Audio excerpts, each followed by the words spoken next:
Oh yeah, I almost forgot I'm playing a Fat Shark game. Hi everyone, Verac here. It's been about 3 years now since Darktide came out, as well as my original review on it. And ever since then, I've had people requesting that I take another look at the game. It's fixed now, Verac. It's way better. They added so much new cool stuff. And I started thinking, you know what? Yes. Let's see what they've changed, let's see what they've added, and let's also see what hasn't fucking changed at all! 3 years ago, I opened my original review by trying to use a Medicaid station near a frozen Joe Biden, and using it clipped me into the floor and crashed me back to the operative select screen. And 3 years later, here we are! It boggles my mind every time how Large Salmon Incorporated is always able to make a game that's really fun but also never fucking works. Anyway, there's other stuff in this game I'd like to talk about, so let's leave our poor old veteran Scrungus here and check back in on him later. Because I want to see something. I want to see how they've addressed, or how they haven't, one of my harshest criticisms from back in the day when the game launched. And that criticism was, Darktide does not respect your time. If you didn't watch the first video, or if you weren't around back then, let me fill you in on how bad it was. Darktide just came out, you're excited to play it, you boot up the game, and you want to play with this specific weapon that you saw in the trailer. Can you go get that weapon and actually use it? No. Rotating weapon shop. Go kill time and wait for it to restock. Want to play a specific map? No! Rotating mission board. Go kill time and wait for it to refresh. You want to craft? No! Open soon! You want to buy premium cosmetics with real life money? Oh, you can do that just fine, don't worry. That might be the only fully functional store on this ship. Oh, but did you wait too long? That bundle you were wanting rotated out, sorry. Yeah, it all rotates. It's all randomized, and it's actually what the name of the game stands for. It's an acronym. Did you know this? Darktide always be rotating tide. And the contracts, Jesus Christ. I did the math back then, and it came out to you needing to play Darktide basically like a part-time job just to get them done on one character. God help you if you wanted to play more than one class in this game with only 4 classes. Sometimes you'd even get contracts like complete a specific level, and remember, the mission board was randomized too, so good luck picking that level. That's how it was when the game came out, so the big question is, how is it today? Did they get rid of all these rotation and randomization things and all the menus and everything that you actually want to do outside of the combat? No, of course not. Remember what the name of the game stands for. But they did make things a little better. There's still a rotating weapon shop, but now there's also a separate menu where you can buy a basic version of any weapon you want whenever you want. So if you want a chance to roll the dice and get a higher quality item sometimes, you can still check that original store. But if you really want to just try out the newest weapon that was released, you don't have to waste any time dicking around for it to show up. You can just buy a basic version of it. It was a simple, but in my mind, incredibly necessary change, and they did something similar with the mission board. You still got your rotating board of bullshit, but now if you really want to play a specific level, you can do it in the campaign, which is all of the regular missions recycled with different dialogue. Not that exciting, I know, but it's something approximating a mission list. It's skippable, and I can see it giving some useful structure for new players who are like, what the hell is this game even about? Which is a fair question. The campaign also solves another issue that I had back in the day where a new map would come out and I just couldn't play it if it wasn't on the mission board when I had time to play. Now, if I want to play a specific map or a new map that's just released, I just open the campaign and pick the level. At this point, I'm sure some of you are thinking, wow, these seem like a pretty low bar to clear, and you're right. But I believe that it's important to praise people when they're doing something that you like so that they'll keep doing it. I like the changes they've made. I want them to keep heading in this direction, so even if it's a low bar, whenever I think credit is due, I'm gonna say, good job, Fat Shark. You keep jumping that 1-foot hurdle till your legs hurt. Let's go. Whoa! Contracts. Have they changed how contracts work? Well, they made them easier to complete, and they're not shared between classes, but the reward currency you get from them is. So you can can go on one character, grind out all your contracts, get however many thousands of Sire Melk's milk bucks, and then go on to a different character and use those same milk bucks to buy something from his store. The implications of these changes are earth-shattering, because what this means is that the average person can now play Darktide throughout the week and reasonably expect to complete some contracts, potentially on more than one character, while also simultaneously holding down full-time employment. So good job, Fat Shark, on those changes too. Speaking of the milk bucks, all of the currencies and materials are now shared between operatives. This one is a huge time saver, and I'm so glad that they implemented this one early on, because holy Jesus, you used to have to collect all this on every character for separate weapon upgrades. Can you imagine? So yes, great change there as well. I don't feel like Darktide is asking such a time commitment of me to fully enjoy it anymore. So credit where credit is due to Fat Shark on those changes. Let's check back in on our veteran Scrungus, shall we? Still suspended in a servitor jail!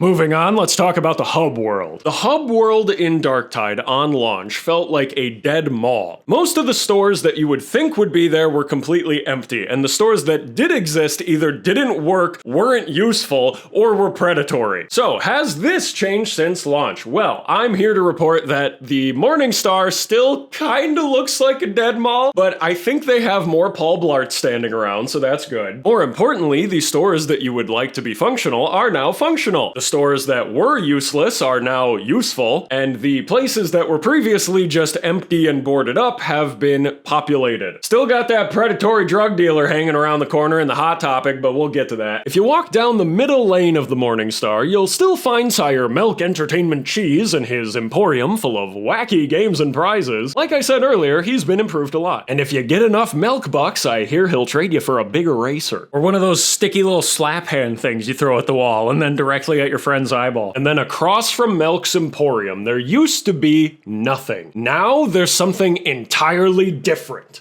A woman! Ugh. Her name is Hestia. Basically, she's a scribe who has come to observe and record your acts of valor and deeds of heroism. So don't embarrass yourself in front of the lore hose, okay, bro? Practically speaking, she is now where you get free cosmetics via gameplay and achievements, which is very nice. I have to admit, I didn't like her at first because I don't trust anybody in the hub world except for Mommy Hadron. I shall tend thy relic, varlet. My relic? But I gotta say, Hestia has grown on me. Sometimes though, if I haven't visited her in a while, there's just a lot of shit to click through, and it's a little... I said it's a little much!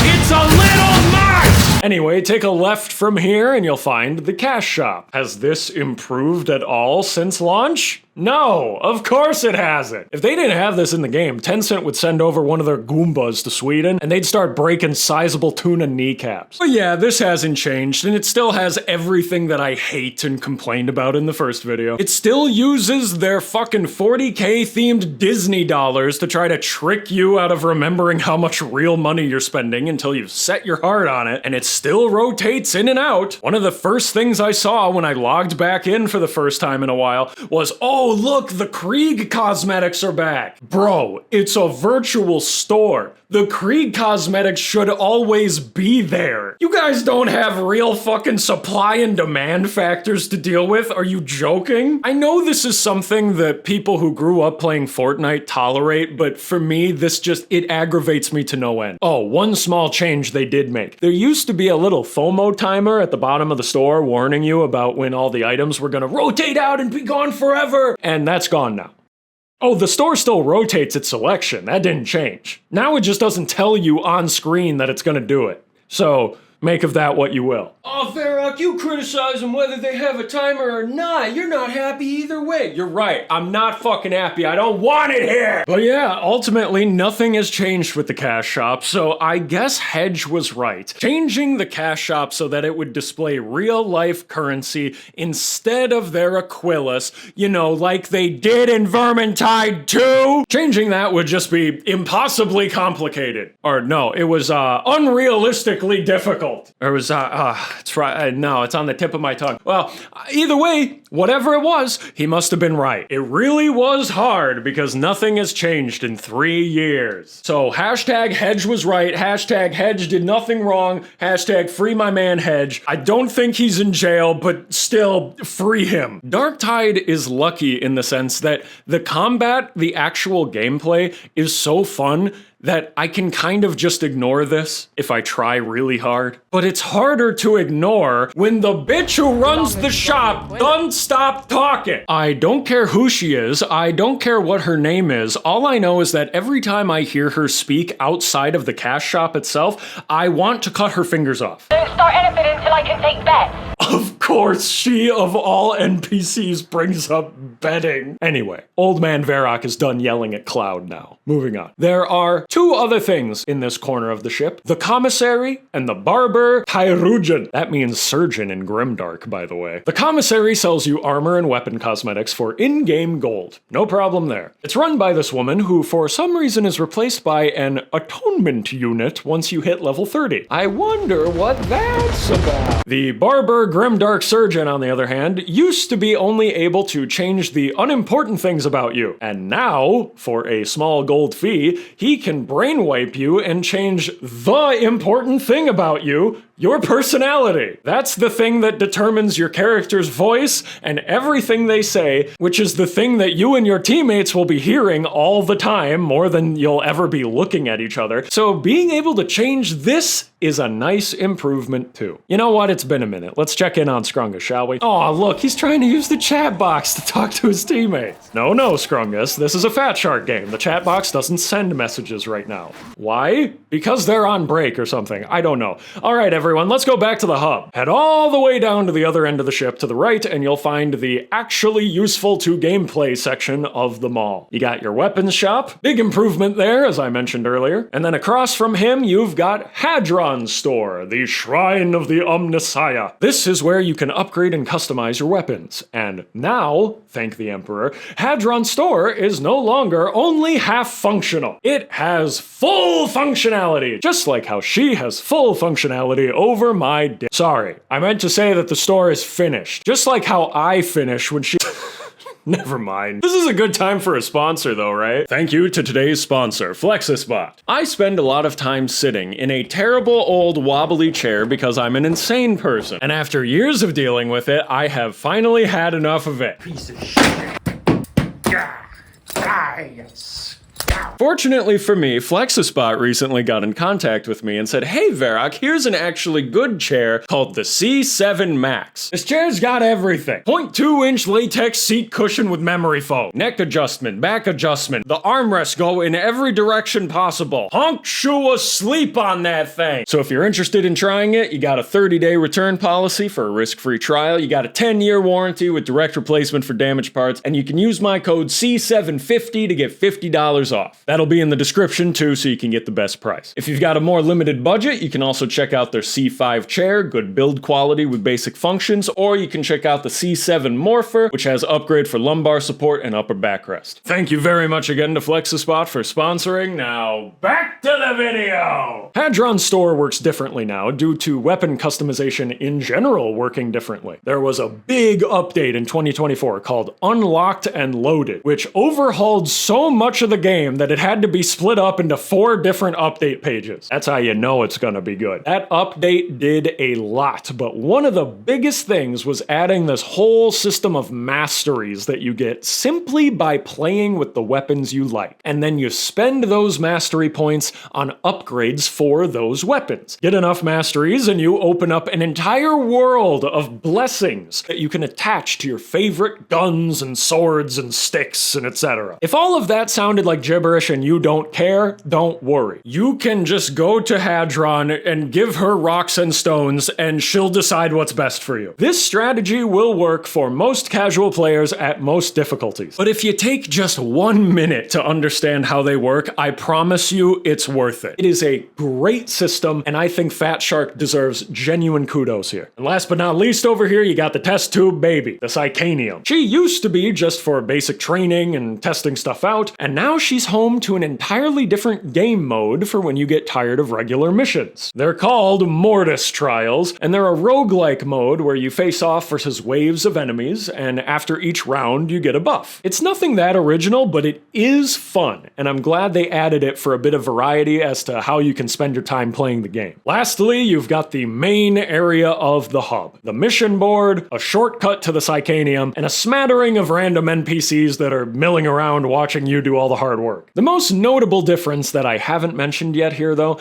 is the addition of this lady. Some time ago, they changed how the difficulties work and are categorized. Now, if you want to get really sweaty, you play this game mode from this woman, which is called Havoc. The Havoc game modes are basically like the hardest difficulty setting, except they have so many modifiers on top of them, and it can get truly insane. So if you're feeling particularly like a tryhard, give Havoc a shot, and make sure to drop your favorite slur on mic about once every other minute. That seems to be the proper decorum from what I experienced while playing. It's probably just one of the special Havoc modifiers. But you know, it was at this moment, after I had run around the entire ship looking for every major change that I may have missed, I noticed something. Not something new entirely compared to launch, just something that I hadn't actively thought about until now. This ship has a lot of women on it, like over half of the notable NPCs. So I mentioned this offhandedly to the woman who I keep in my garage, of course. Do you remember what you said about it? I feel like I said something to the effect of like, that's why everything went to shit.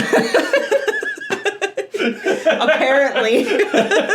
Anyway, let's talk about the classes now. First of all, balance. On launch, Veteran did everything better than everybody else, and it wasn't even close. Especially better than the Psyker. If you had a team of 4 veterans with power swords, you didn't even have to pay attention to what you were doing. This is not the case anymore. Obviously, nerfs and buffs have taken place in the last few years, and from what I played, all 4 of the OG classes feel pretty good now. The DLC is another story, but we'll get to that. I should mention, of course, that at the absolute highest, sweatiest levels of gameplay, people definitely have opinions about which classes are mandatory and which ones are dog shit, which is fine. What I'm saying is, for 99% of people who play this game, as long as you can aim and dodge, you can be useful playing any of the 4 basic guys now. But besides balancing, one of the biggest changes made to the game since launch, and probably my favorite change overall, is that the limited feat system, sorry to all the feat guys out there, has been replaced by a sprawling talent tree. 1 feat every 5 levels? Screw that. Now you get to choose a talent every single level in any direction you want on this tree, so long as the nodes connect. I cannot overstate how much I love this for the pure variety it adds to the player experience. Now every class feels like it has at least 3 subclasses nestled within it. There's a lot of talents, so many of them are little passive buffs, but the things that make them feel like there are entirely different subclasses are these big nodes. In modern Darktide, you now have a choice between 3 different grenades, 3 different auras, 3 different ultimates, not to mention 3 different, or if you're playing Arbites, 6, keystones at the bottom of the tree that make you even more powerful in very significant ways. So if you're a free thinker, you can put your points wherever you like and mix and match all over the place, but if you prefer guides, those exist now too. Here's a few I found, for example. Veteran Squad Leader, Mr. Ease, Explode Grin, Crackhead John Wick, High Havoc Build, Gandalf, Melee Wizard, a pimp named Slickback, and finally, I'll be the bestest ogre, my team proud. But if you're ever in doubt, you can just get a vibe as to what the 3 intended subclasses are by checking out the artwork at the top of the talent tree. Side note, this art kicks ass and is exactly how I want 40k to look. So for example, the Ogren's routes on his talent tree are super clear. Go down the left side of the tree if you want to be an aggressive melee beast. About halfway down, you'll get the old Bull Rush combat ability, but it's improved. Goes twice as far, you can make it replenish toughness for each enemy hit, and then you can also make it either bleed all enemies hit or give you stacks of damage per enemy trampled on. You go down the middle of the talent tree if you want to be a hulking tank. On this one, instead of your Bull Rush ability, the Ogryn gets a taunt, so that you can take some of the heat off of the puny little men on your team. And finally, go down the right side of the talent tree if you want to Every class gets 3 options like this now. It's kind of like the different career paths in Vermintide 2, except that you can dip into talents from other careers. It is a fantastic system. I love what they've done with it, and I don't have time to explain every node on every tree, of course, but I want to tell you about the biggest, flashiest stuff. Your options for grenades and your options for ultimates on all the different classes. Starting with Ogryn, since we already did his ultimates, let's talk about the grenades! Of course, you got his original box of grenades, which is still good. Then you've got this big, giant, huge, enormous frag grenade. You only get one of it, but when it goes off, it kills everything in a 5-mile radius. My personal favorite, though, it's the simplest one. It's a rock. You get 4 of them, and you just throw that bitch like a caveman, and it kills almost everything but bosses in one hit. Unga bunga, bitch! I have never felt more like an Ogryn, more immersed than when I am using the big friendly rock. I love that it's called that too. I also love that its modifier, the additional thing here that gives you a free rock if you miss, is called that one didn't count. It's just perfect, and I love it.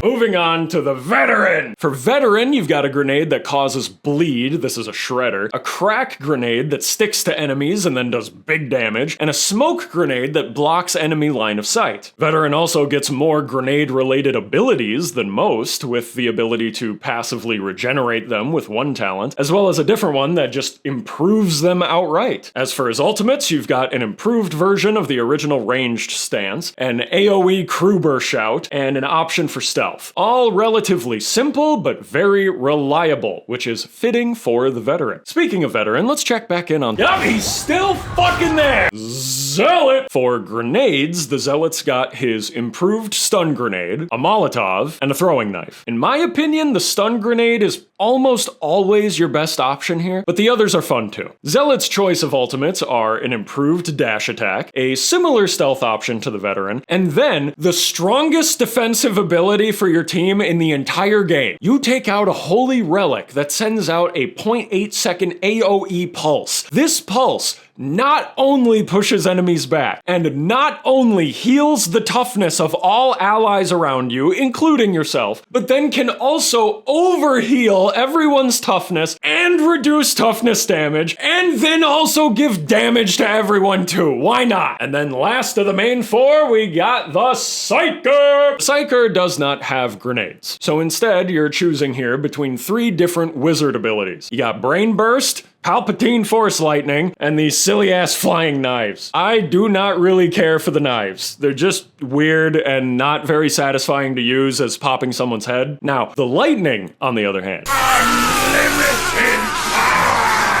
As for ultimates on the Psyker, you've got an improved version of his default get off me force push. Then you got this square shield that you can send out to protect your team from enemy fire, the Aegis Reflector. Most people I see using this ability take the talent that turns it into a dome, which is much more defensively useful. And then you got this one. You can tell from the difference in the text length and the highlighted numbers that it's gonna be convoluted. So let me simplify it for you. This ability is for psychers who wanna play Zealot. Do you want to play like a crazy murder hobo, but also edge your peril near 100% the entire mission? Then this is the one for you. Let's get now to the new classes that have been added since I last played. They're both DLC, I'll talk a little bit about whether I think it's worth buying them or not, and they're polar opposites in every way. You got the Arbitrator and the Hive Scum. First up, Arby's. Arby and the Chief. Ever since he was released, I have had people messaging me telling me that I need to try him. Telling me about how you get a robot dog that mauls anything you point at and how it explodes on command. So by the time I finally saw the trailer a couple months ago for this guy, I was like, I already said I'm buying it, Harry. You don't have to sell it to me. When it comes to anything Warhammer related, I usually try to give a little rundown about what faction is what and who's who, but when it comes to the Adeptus Arbites, I think you can guess what they're about.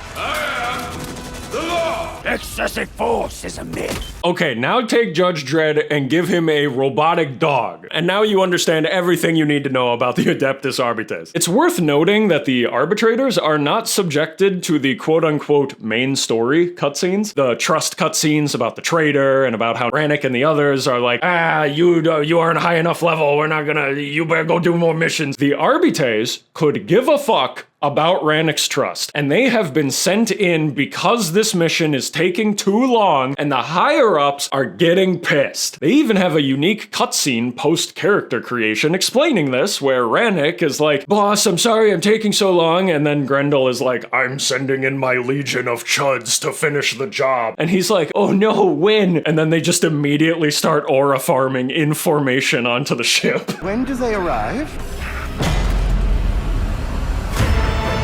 Gameplay-wise, these guys fill a sort of tanky Beastmaster role. Your dog is completely invincible. It cannot be attacked, it does not have a health pool. So all you gotta do is double tag any special or elite enemy you see, and your dog will go pounce that bitch, seemingly no matter how far away they are.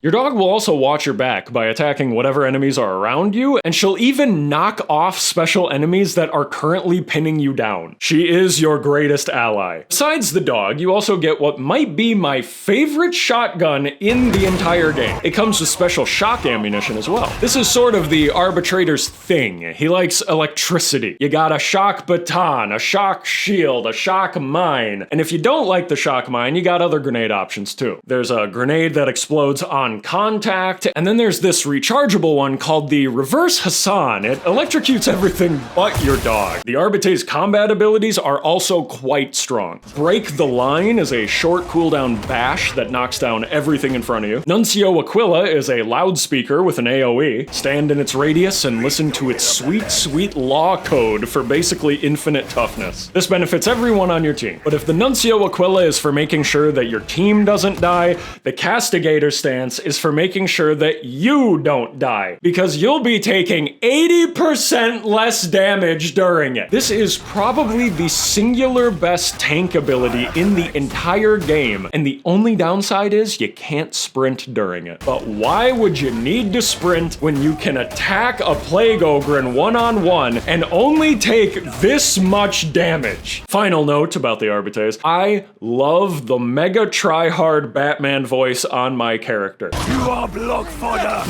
all of you! Never forget that town again! Why even bother to stand? Always remember that you are adamant.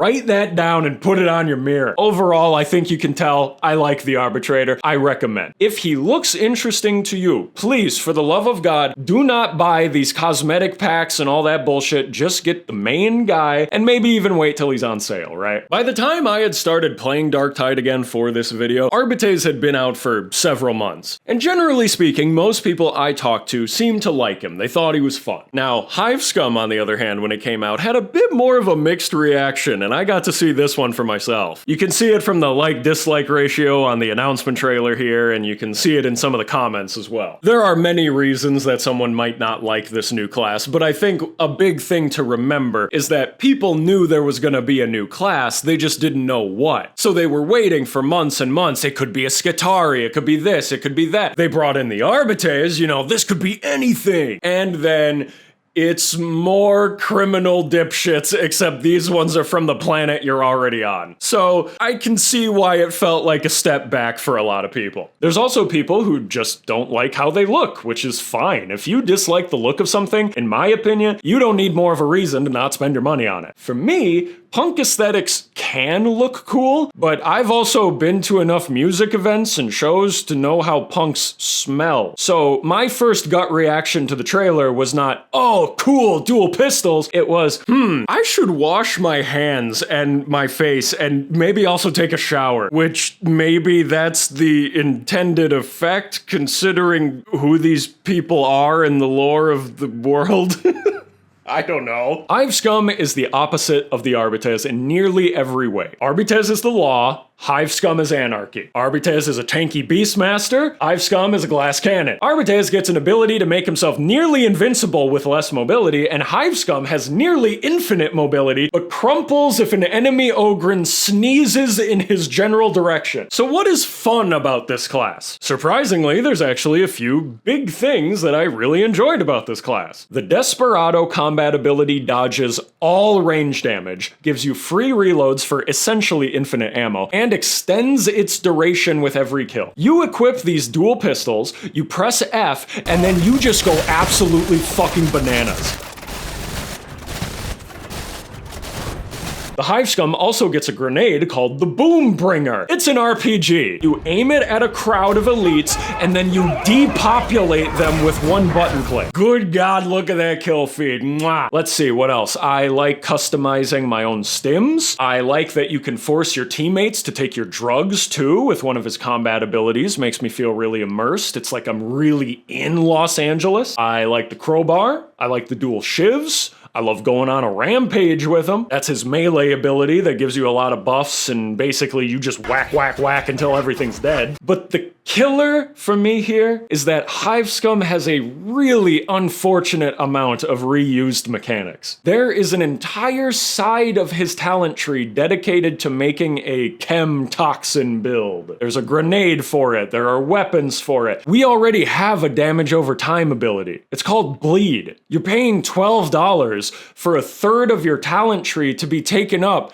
by green-colored bleed. And it's actually even worse on the auras. These ones are just straight lifted from other classes. This same exact damage modifier is on the Ogryn skill tree. This crit chance one, this is the same ability that Psyker has. Not good, especially when you're asking people to pay money for this experience. There are some really fun parts about playing Hive Scum, but unless you are supremely into the aesthetics, I cannot recommend it as a full package. One last thing about the DLC before I move on. I have seen multiple negative reviews on both of these repeating this meme that Fat Shark promised new classes would be free. First of all, if I haven't been clear enough, there are many perfectly legitimate reasons to not buy or not like these DLC. But if you truly believe that Fat Shark said that these DLC would be free, I recommend that you don't give them your money anyway! And second, they didn't say that. I know that shitting on Fat Shark is fun, but I also care about what's true. And I can't find anywhere that Fat Shark ever said this. As far as I can tell, this is just a meme that has popped up recently. Who knows from where? It's probably from Reddit, the source of all evil things on the internet, but who knows? The closest thing that I can find approximating where this is coming from is this forum post a month before the game came out, where they said that they hadn't decided whether they would charge for new classes or not. It's even bolded! What I'm saying is, there are plenty of verifiably real reasons to say Fat Shark bad. We don't have to make up new ones. After all, why would you need to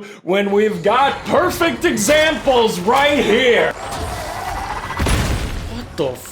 This game, after 3 years, is still somehow as buggy and unstable as the day I first played it! A comically evil-looking bald man once said, "There are decades where nothing happens, and there are weeks where decades happen." If you want to play Darktide, keep in mind that this quote is what the game's optimization is based on. Evil, bald logic. Some days, Darktide runs perfectly, and nothing goes wrong at all. Other days, all in the same hour, all in the same match, you will crash at least 3 times, but only after all of the enemies start swimming away. You will rejoin the game sitting next to yourself during the loading screen, then immediately be abducted by a mutant and kidnapped floating sideways into the wall until you disconnect again.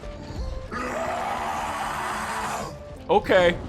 Yeah, no, yeah, sure, why not? Sometimes you'll join a quick play match, and then halfway through the mission realize that, including yourself, you have not 4 total squad members, but 5. This one has been formed out of whole cloth, ripped straight from the warp of Fat Shark's code. And before anyone asks, yes, I restarted the game multiple times, I checked the integrity of all the game files, my connection was fine in every other regard that day, and I do not play with mods. As far as I can tell, this is pure, unadulterated fart shark quality. Another really fun one that happened while I was playing once was we were entering the final stage of a mission, and the game puts you into a cutscene as you're arriving. Here's what that cutscene normally looks like. Okay. Right? Here's what it looked like when I played it. You notice anything different? It's a little hard to see. Let me do it again for you, but in slow motion, okay?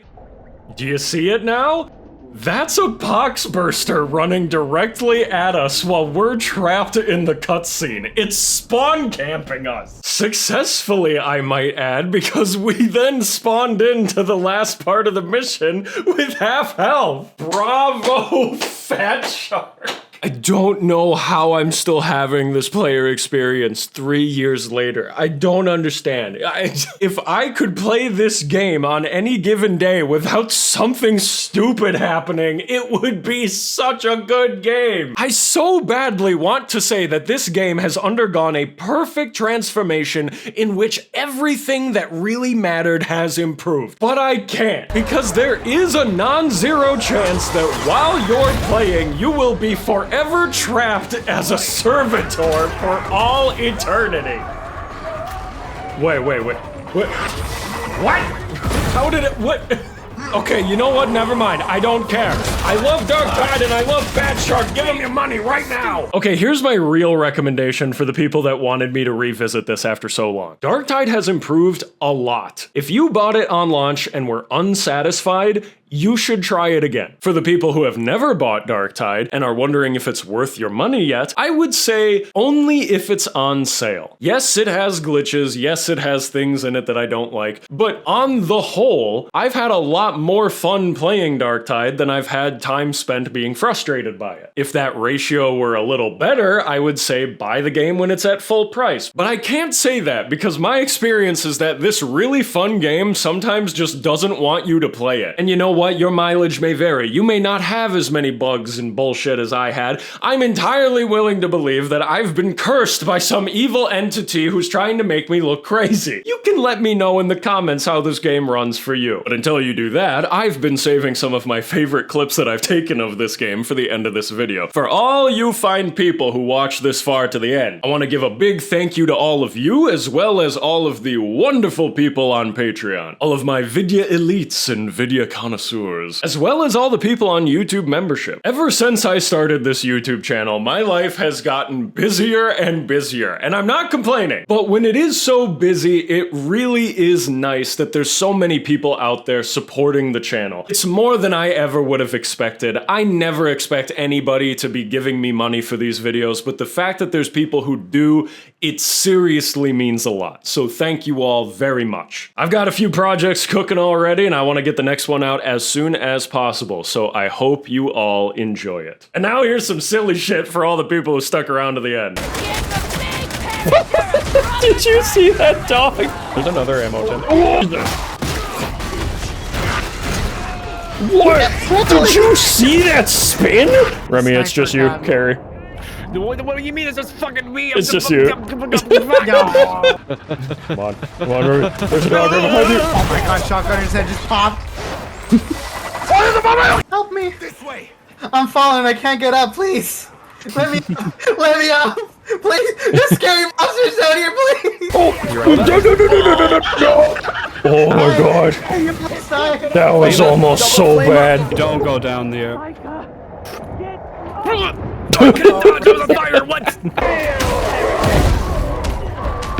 Oh no! No, I'm stuck. What? Oh, there was 2 of them. Stuck. There's 2! There's 3. There's 3. What is he called? Autistic Templar? What the fuck? Or Auric Templar. I just saw his title. He was running really fast. Damn. You looking at like somebody in the hub world, right? Yeah, he was running past me and I saw he had like a purple title and I was like, Autistic Templar? What the fuck? I don't think that should be in the game. Oh, this is really dark. It's Man, really if there was a tide of enemies, you could call it Darktide. Think about it. I fucking hate you right now. What if the tide was instead made of like rats? What would you call it? Rat Tide. Thank you, Remy. Really glad you both came to that same enabling me. conclusion. He's a budding interrogator. Why is he so short? Budding is right. How about you? You're regular sized. Why is Cringe the budding interrogator so small? Yeah, you're fine too. What happened to Cringe?